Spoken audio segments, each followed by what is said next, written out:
Maestro Sir Anton, guro't vlogger na Pilipino, tagahatid ng balita sa bayan ay totoo. Mga benepisyo ng guro, kanyang tinatalakay. Sa video natin ngayon mga kamaestro ay pag-usapan at alamin naman natin itong complete list ng mga SDO na mayroon na pong napakaagang mid-year bonus. Ayan, update po yan ngayong araw, May 9, 2026. Ayan, so of course, congratulations po dito sa mga SDO po na babanggitin po natin sapagkat as early as this week ay mayroon na po silang natanggap ng mga mid-year bonus. Ayan, syempre, ang date naman talaga ng release ng mid-year bonus natin ay May 15, ano po mga kamestro. Pero itong mga SDO na ito ay talagang nag-effort ang kanilang mga top management, ang kanilang mga personnel in charge, ayan, sa releasing ng mid-year bonus na maibigay po ng mas maaga pa sa May 15. So I think ay wala naman pong masama doon, ano po mga kamestro. Ayan, sabi nga, okay lang na mas maaga kesa naman sa nahuhuli, di ba mga kamaestro? Ayan, sa muli, ayan, congratulations po. Mayroon po tayo ditong apat, na mga SDO. Ito yung top 4, ayan, na mga SDO po natin na nag-release po ng maagang mid-year bonus po mga kamaestro. Ayan.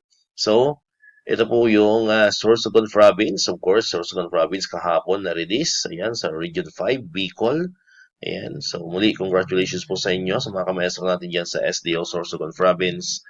And of course, ito, Agusan del Sur. Ayan, I think, nung isang araw pa ito mga kamaestro, kung hindi Huwebes ay Miyerkules, ay nag-release na po sila ng kanilang mid-year bonus. Ayan, congratulations po muli sa mga kamaestro natin dyan sa SDO Agusan del Sur.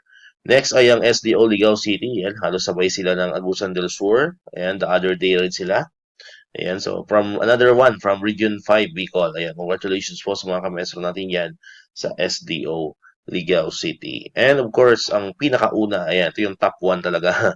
So, shoutout po sa top management ng SDO Nueva Ecija and of course, sa mga personnel in charge for the releasing of the mid-year bonus. Ayan, sila po yung pinakauna, kauna-unahan, ayan, sa buong Pilipinas na nakatanggap, nakatikim ng atin pong mid-year bonus for 2026. Alright, so muli, congratulations po sa mga kamaestro natin yan sa SDO Nueva Ecija. Ayan, and of course, may nabasa tayo, yung SDO Cebu.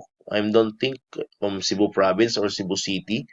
Kaya hindi ko pa siya kinonfirm or hindi ko pa siya sinama sa list po natin. Baka may nanonood sa atin. Paki-confirm naman kung totoo po yun, kung legit po yung information na yun na naibato po sa atin. Wala lang kasi nakalagay kung city or province.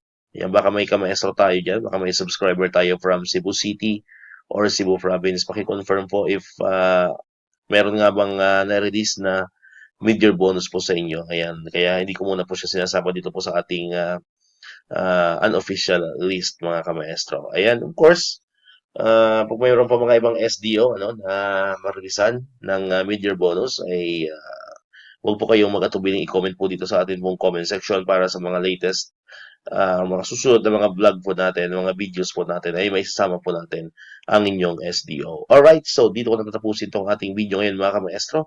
Kung di ka pa nakakapag-subscribe, click mo na ang subscribe button dyan para ikaw yung unang nakakapanood ng mga videos na ina-upload natin. Katulad ito, yung mga update pa rin about sa mid-year bonus and other benefits sa mga teachers and government employees. And syempre, click mo na rin ang notification bell button para ma-notify ka. Always updated ka pag may mga bago tayong uploaded na video. Muli, maraming salamat sa inyong panonood at pakikinig.